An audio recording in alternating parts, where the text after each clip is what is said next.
Little Dorrit by Charles Dickens. Book 2, Riches.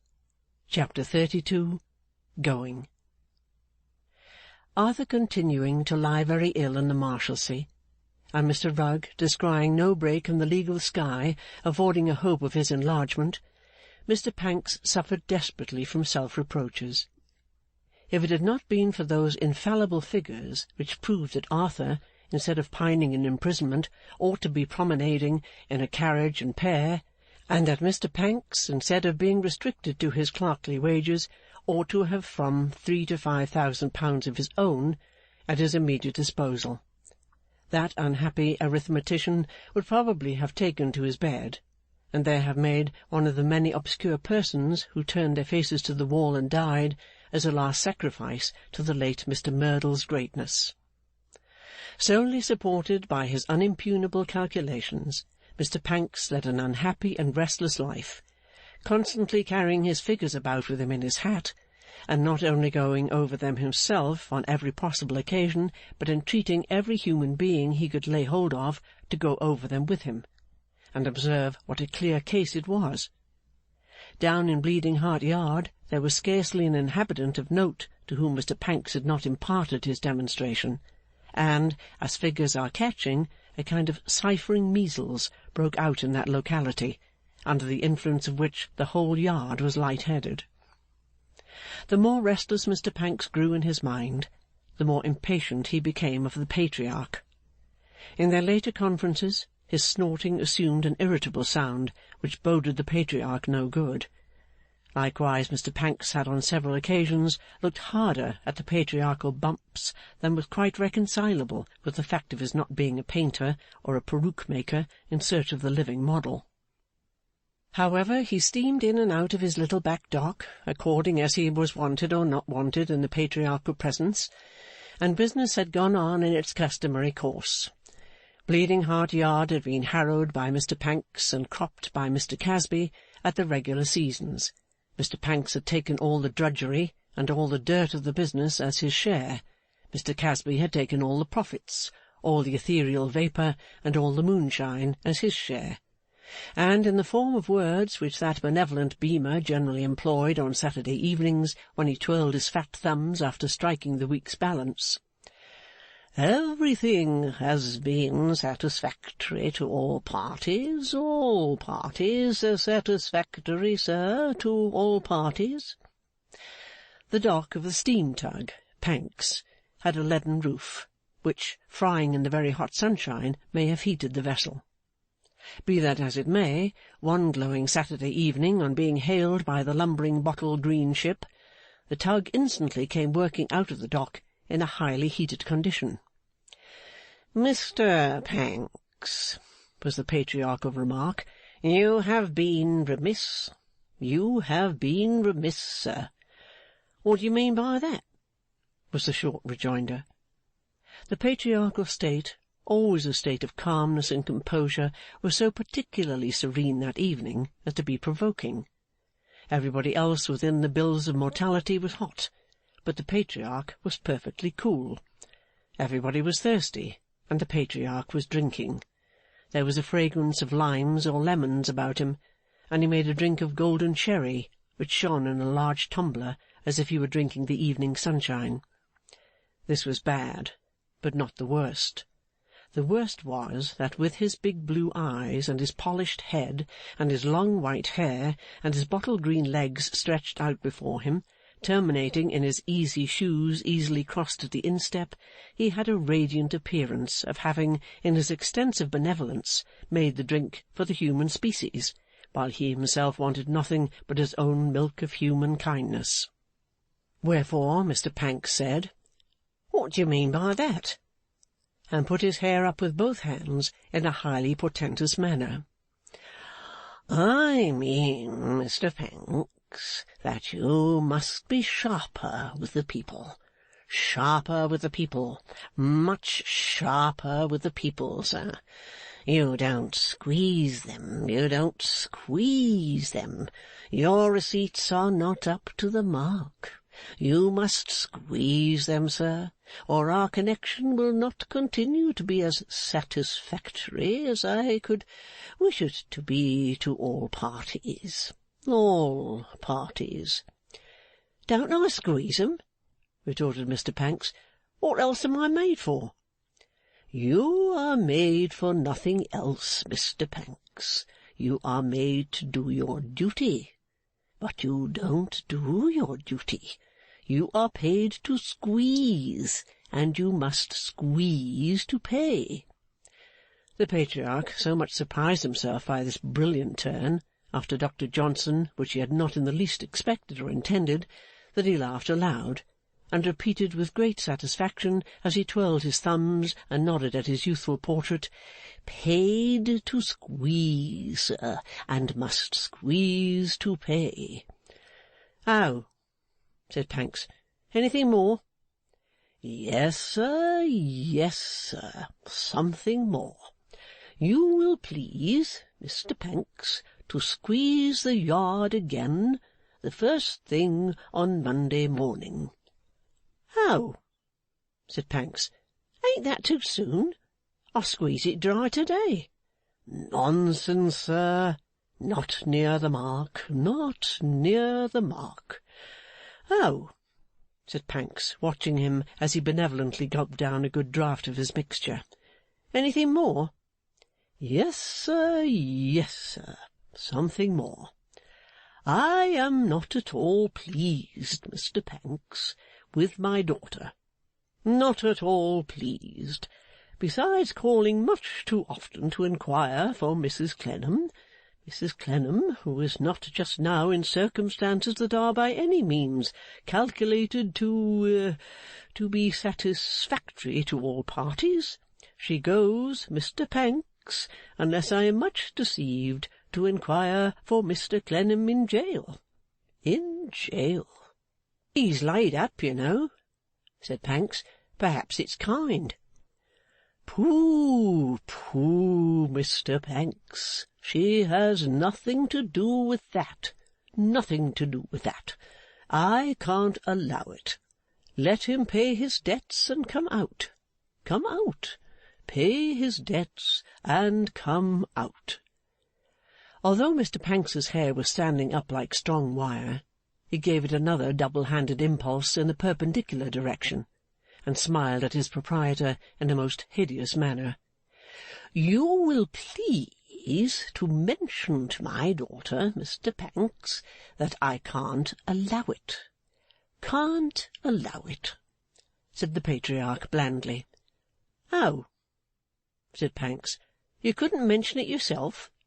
"No, sir, no. You are paid to mention it." The blundering old booby could not resist the temptation of trying it again. "And you must mention it to pay. Mention it to pay." "Oh," said Pancks. "Anything more?" "Yes, sir. It appears to me, Mr Pancks, that you yourself are too often and too much in that direction. That direction. I recommend you, Mr Pancks, to dismiss from your attention both your own losses and other people's losses, and to mind your business. Mind your business." Mr Pancks acknowledged this recommendation with such an extraordinarily abrupt, short, and loud utterance of the monosyllable, "Oh," that even the unwieldy Patriarch moved his blue eyes in something of a hurry to look at him. Mr Pancks, with a sniff of corresponding intensity, then added, "Anything more?" "Not at present, sir, not at present. I am going," said the Patriarch, finishing his mixture, and rising with an amiable air, "to take a little stroll. A little stroll. Perhaps I shall find you here when I come back. If not, sir, duty, duty, squeeze, squeeze, squeeze on Monday. Squeeze on Monday." Mr Pancks, after another stiffening of his hair, looked on at the patriarchal assumption of the broad-brimmed hat with a momentary appearance of indecision, contending with a sense of injury. He was also hotter than at first, and breathed harder. But he suffered Mr. Casby to go out, without offering any further remark, and then took a peep at him over the little green window blinds. "I thought so," he observed. "I knew where you were bound to. Good." He then steamed back to his dock, put it carefully in order, took down his hat, looked round the dock, said "Good-bye," and puffed away on his own account. He steered straight for Mrs. Plornish's end of Bleeding Heart Yard, and arrived there at the top of the steps, hotter than ever. At the top of the steps, resisting Mrs. Plornish's invitations to come and sit along with father in Happy Cottage, which for his relief were not so numerous as they would have been on any other night than Saturday, when the connection, who so gallantly supported the business with everything but money, gave their orders freely at the top of the steps, Mr. Pancks remained until he beheld the Patriarch, who always entered the yard at the other end, slowly advancing, beaming, and surrounded by suitors. Then Mr. Pancks descended and bore down upon him with his utmost pressure of steam on. The Patriarch, approaching with his usual benignity, was surprised to see Mr. Pancks, but supposed him to have been stimulated to an immediate squeeze instead of postponing that operation until Monday. The population of the yard were astonished at the meeting, for the two powers had never been seen there together within the memory of the oldest Bleeding Heart, but they were overcome by unutterable amazement when Mr. Pancks, going close up to the most venerable of men, and halting in front of the bottle-green waistcoat, made a trigger of his right thumb and forefinger, applied the same to the brim of the broad-brimmed hat, and, with singular smartness and precision, shot it off the polished head as if it had been a large marble. Having taken this liberty with the patriarchal person, Mr. Pancks further astounded and attracted the Bleeding Hearts by saying in an audible voice, "Now, you sugary swindler, I mean to have it out with you." Mr. Pancks and the Patriarch were instantly the centre of press, all eyes and ears. Windows were thrown open, and doorsteps were thronged. "What do you pretend to be?" said Mr. Pancks. "What's your moral game? What do you go in for? Benevolence, an't it? You benevolent?" Here Mr. Pancks, apparently without the intention of hitting him, but merely to relieve his mind and expend his superfluous power in wholesome exercise, aimed a blow at the bumpy head, which the bumpy head ducked to avoid. This singular performance was repeated, to the ever-increasing admiration of the spectators, at the end of every succeeding article of Mr. Pancks' oration. "I have discharged myself from your service," said Pancks, "that I may tell you what you are. You're one of a lot of impostors that are the worst lot of all the lots to be met with. Speaking as a sufferer by both, I don't know that I wouldn't as soon have the Merdle lot as your lot.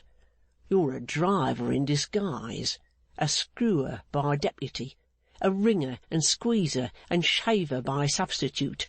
You're a philanthropic sneak. You're a shabby deceiver." The repetition of the performance at this point was received with a burst of laughter. "Ask these good people who's the hard man here. They'll tell you Pancks, I believe." This was confirmed with cries of "Certainly," and "Here." "But I tell you, good people, Casby. This mound of meekness, this lump of love, this bottle-green smiler, this is your driver," said Pancks. "If you want to see the man who would flay you alive, here he is. Don't look for him in me at 30 shillings a week, but look for him in Casby at I don't know how much a year." "Good!" cried several voices. "Here, Mr. Pancks." "Here, Mr. Pancks?" cried that gentleman, after repeating the popular performance. "Yes, I should think so. It's almost time to hear Mr. Pancks. Mr. Pancks has come down into the yard to-night on purpose that you should hear him. Pancks is only the works, but here's the Winder." The audience would have gone over to Mr. Pancks as one man, woman, and child, but for the long grey silken locks and the broad-brimmed hat.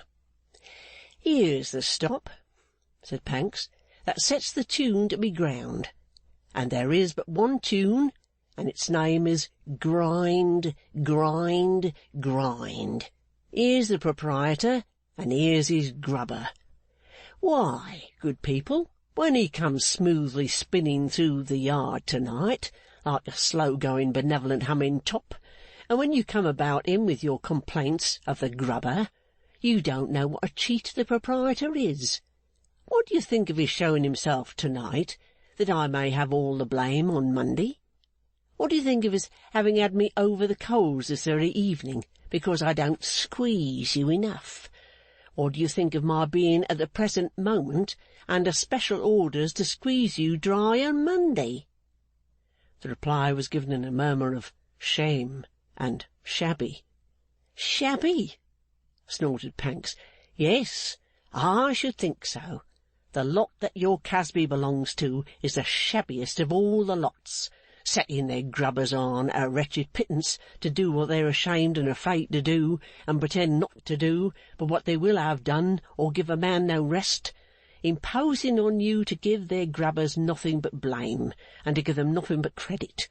Why, the worst-looking cheat in all this town, who gets the value of 18 pence, under false pretences, and half as much a cheat as this signpost of the Casby's Head here. Cries of "That's true," and "No more he an't." And see what you get of these fellows besides, said Pancks. See what more you get of these precious humming tops, revolving among you with such smoothness that you've no idea of the pattern painted on 'em, or the little window in 'em. I wish to call your attention to myself for a moment. I an't an agreeable style of chap. I know that very well. The auditory were divided on this point, its more uncompromising members crying, "No, you are not," and its politer materials, "Yes, you are." I am in general, said Mr Pancks, a dry, uncomfortable, dreary plodder and grubber. That's your humble servant. There's his full-length portrait, painted by himself, and presented to you, warranted a likeness. But what's a man to be, with such a man as this for his proprietor? What can be expected of him? Did anybody ever find boiled mutton and caper sauce growing in a cocoa-nut? None of the Bleeding Hearts ever had. It was clear from the alacrity of their responses. Well, said Mr Pancks, and neither will you find in grubbers like myself, under proprietors like this, pleasant qualities. I've been a grubber from a boy. What has my life been? Fag and grind. Fag and grind. Turn the wheel, turn the wheel. I haven't been agreeable to myself, and I haven't been likely to be agreeable to anybody else. If I was a shilling a week less useful in 10 years' time, this impostor would give me a shilling a week less. If as useful a man could be got at 6pence cheaper, he would be taken in my place at 6pence cheaper. Bargain and sale, bless you. Fixed principles. It's a mighty fine signpost, is the Casby's Head, said Mr Pancks, surveying it with anything rather than admiration. But the real name of the house is Sham's Arms. Its motto is, "Keep the grubber always at it." Is any gentleman present, said Mr Pancks, breaking off and looking round, acquainted with the English grammar? Bleeding Heart Yard was shy of claiming that acquaintance. It's no matter, said Mr Pancks. I merely wish to remark that the task this proprietor has set me has never been to leave off conjugating the imperative mood present tense of the verb to keep it always at it. Keep thou always at it. Let him keep always at it. Keep we, or do we keep always at it. Keep ye, or do ye, or you keep always at it. Let them keep always at it. Here is your benevolent patriarch of a Casby, and there is his golden rule. He is uncommonly improving to look at, and I'm not at all so. He is as sweet as honey, and I'm as dull as ditch water. He provides the pitch, and I handle it, and it sticks to me. Now, said Mr Pancks, closing upon his late proprietor again, from whom he had withdrawn a little for the better display of him to the yard, as I am not accustomed to speak in public, and as I have made a rather lengthy speech, all circumstances considered, I shall bring my observations to a close by requesting you to get out of this. The last of the patriarchs had been so seized by assault, and required so much room to catch an idea in, and so much more room to turn it in, that he had not a word to offer in reply. He appeared to be meditating some patriarchal way out of his delicate position, when Mr Pancks, once more suddenly applying the trigger to his hat, shot it off again with his former dexterity. On the preceding occasion, one or two of the Bleeding Heart Yarders had obsequiously picked it up and handed it to its owner, but Mr Pancks had now so far impressed his audience that the patriarch had to turn and stoop for it himself.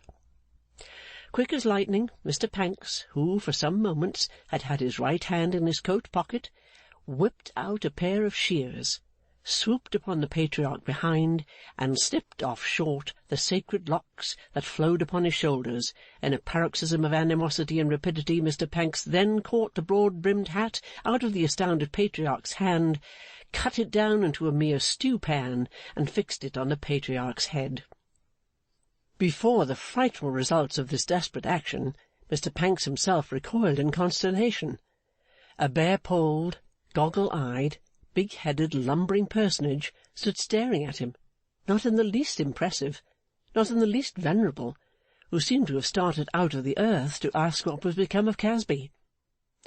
After staring at this phantom in return, in silent awe, Mr Pancks threw down his shears and fled for a place of hiding, where he might lie sheltered from the consequences of his crime. Mr Pancks deemed it prudent to use all possible dispatch in making off, though he was pursued by nothing but the sound of laughter in Bleeding Heart Yard, rippling through the air and making it ring again. End of Book 2, Chapter 32.